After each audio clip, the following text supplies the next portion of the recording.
พวกเฮานี่พี่น้องมาทั้งคนได้ทั้งฝั่งเมืองลาวคนทั้งพุ่นแม่น ว่าชุบบ้านเฮาบ่ได้ไป บ้านเราสุริยะเมืองจำพรแขวงสะวรรณเขตโอ้เราตัวนี้ พวกเฮาแหละมีพี่มีน้องมาอยู่พี่อยู่ทางฝั่งพี่เนาะ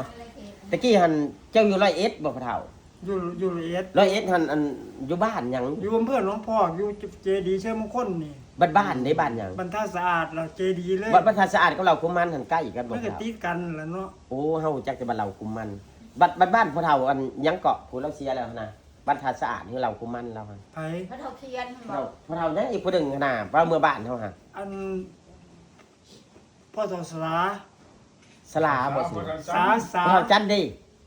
เราจันทร์น่ะ พ่อตะจันกับอ้ายนี่ก็อยู่บรรทัดน่ะก็อยู่บ้านเดียวกัน บรรทัดสะอาดแล้วบ่แม่นอยู่เราคุมมันบ่ บ่อยู่บรรทัดสะอาด พวกมาพร้อมกัน และเป็นอะไรมาอันเจ้าเฮ็ดได้จะได้มาอยู่วันร้อยเอ็ดพี่บัดอยู่เราคุมมันอยู่บรรทัดสะอาด แม่เพิ่นพาขึ้นมาอยู่น้ำไห้น้ำสวน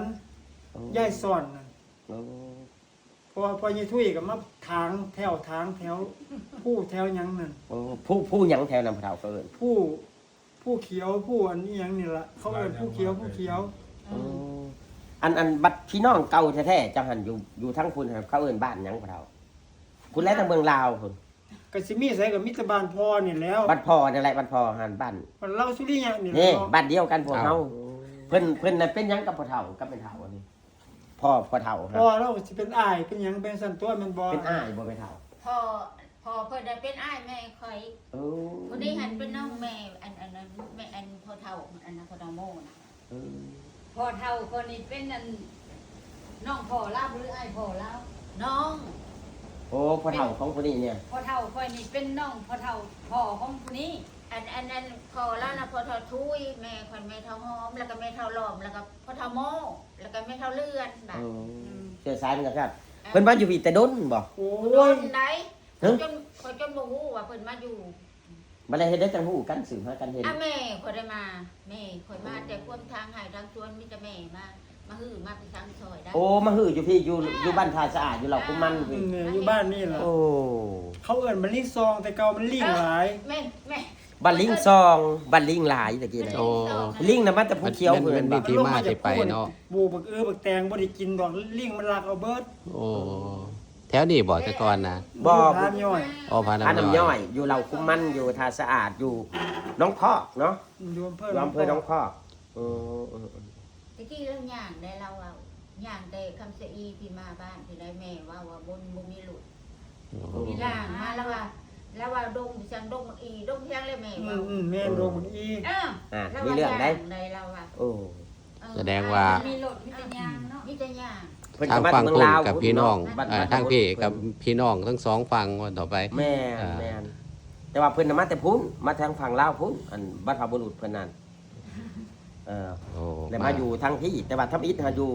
ทางเรากุมันพาน้ำย่อยพุ่น มาสร้างครอบครัวอยู่พี่เนาะ แม่นแล้วบัดนี้เจ้าหันเกิดอยู่บ้านได้พ่อเฒ่า เกิดอยู่บ้านเรากุมันแต่เก่ามันสิเป็นสองบ้าน บรรทัดสายังบ่ทันได้เกิดบ่ทันได้ตั้ง โอ้ เกิดบ้านนี้แม่เพิ่นก็พาขึ้นเมื่ออยู่ยโสพุ่นเด้ โอ้แม่คนจะโชว์บ่ บ้านบะค้อมก็เที่ยวไปเที่ยวมาอยู่พี่น้องทั้งบ้านบะค้อมก็จะไปคือกันประเทศลาวกัน โอ้เพิ่นห้อยกับพักบอกเพิ่นดีกว่าเพราะเขาสิมาลัดเอาอยู่ด่านนี่ส่งเป็นความภาคนี่นี่มาในบ้านเขาบคสใช้อาจารย์เด้อาจารย์นั่นอาจารย์ เว้นไม่ มาพี่ก่อนมาก่อนนี่สิเราสิเพิ่นฟังนี่ให้ไปหาอาจารย์นี่เพิ่นส่งเพิ่นพาเมื่อบ้านเฮาก็ได้เฮานี่ฮักแพงกันอหลีกับเพิ่นนี่กับสองอาจารย์นี่ ไปได้พาไปส่งมาบ้าน นี่ ได้บ่ มา เนี่ย เลยมาฮอดอันบคสเมืองมุกเนาะ ครับ มาเลยมาถามหาอาหารลาบอีหยังก่อนอาจารย์เจ้ายืนก่อน ร้านลาบเบิ่งหน้าของอาจารย์นี่ อ๋อ แม่นผู้ใดนี่ร้านลาบหยังอาจารย์ ร้านลาบเจสอนลาบแซ่บ เจสอนบ่ แม่น หรือว่าบ้านอาจารย์บุญธรรม เจสอนลาบแซ่บ อืม ซื้อร้าน เจสอนเราอยู่ข้างบคสหันโลด ครับ มาหันนอนเลยมาถามหาอาจารย์บุญธรรมอาจารย์บุญธรรมนี่กับคนทางฝั่งนั่นได้เสื้อสายเพิ่นผู้ใหญ่ย่าหลวงย่าหลวงตะกี้ห้วยระดับผู้ว่าผู้แหละย่าหลวงตะกี้นะตะกี้บ่ทันมีแขวงมีแต่เมือง แม่นตะกี้ เจ้าเมืองเพิ่นย่าหลวง เจ้าเมืองตะกี้สำกับผู้ว่าเดี๋ยวนี้ได้ สำคัญเจ้าแขวงเดี๋ยวนี้เจ้าเมืองตะกี้ นั่นเอื้อยเพิ่นน่ะเอื้อยผู้นี้ อืม ป้ามาพี่นะเข้าเดียว และคันมาเลยไปหาเพิ่นนี่เด้อพี่น้อง ครับมาโลดพาไป หาเพิ่นนี่มาหาอาจารย์ตีนี่ ไปแล้วเขาสิยืนหน้าอยู่ เออ นี่พี่น้องของเฮาอันนี้มานี่เขามาโลดเขามาพาเขามาเลยพาเขามาเลย โดยแล้วโอ้ยดีใจสบายดี คือกันเนาะคือกันขักเนาะ คือกันครับเอื้อย สบายดีเด้อนี่บุญนี่เป็นเอื้อยพระแผกบ่ บ่ค่ะคนละปีว่าปีหลายปี เอาพี่น้องนี่มายามนี่ หอมไป แต่ว่าพี่น้องเขานี่ ไป มาจากเมืองลาวกันแต่ว่าเพิ่น หอมไป เพิ่นมาอยู่เมือง เอาหอ มัน ม โหอยู่มันโหอยู่ อืม แต่พ่อแต่แม่บ่อาจารย์มาเนี่ย พ่อเพิ่นเป็นทหารอยู่ไทย พ่อให้มาเป็นทหารอยู่นี่เนาะ บ่เป็นทหารอยู่ไทยแล้วบัดนี้ ก็แม่ ผู้ใด เอา ไป ไปที่เซิร์ฟพุ่นบ่ ไปเป็นชารับจ้างอยู่ที่เซิร์ฟญี่ปุ่นนะ อืม ก็เลยไปได้เมียญี่ปุ่น โอ้พ่อนะไปได้เบทาสโนพุ่น แม่น โอ้ทาสโนหันต้องขามกับอันบ้านพลุกา บ้านพระโลกาบ้าน บ้านพลุกาแม่นบ้านท่านประธานาธิบดีเนาะภูมิสวรรค์ประธานาธิบดีลาว ของเขาได้ ประธานาธิบดีลาว เฮือนแล้วก็ยังอยู่อยู่เลยนี่เฮือนธนูหักนะประธาน อยู่ฝั่งนี้นะ ประธานลาวนะประธาน มันเปลี่ยนปีพันแล้ว เขาเฮ็ดไว้อยู่ อืม แต่ว่าบ่ได้แวะเบิ่งอยู่ แต่ว่าพวกเพิ่นนี่ใกล้กันหลายกับอันทันนุหักฮะใกล้ประธานาธิบดีนะเสื้อสายประธานาธิบดี กับบ้านแม่อยู่หันเนาะ เสื้อสายพระเฒ่าใกล้ซ้อนพระวิหารอันนี้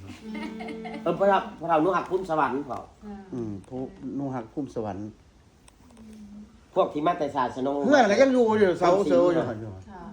เดี๋ยวสิไปยามเด้อ แต่ก็มีประธานหู เพิ่นทำมาอยู่นี่แล้วเดี๋ยวนี้ทำมาอยู่เมืองมุก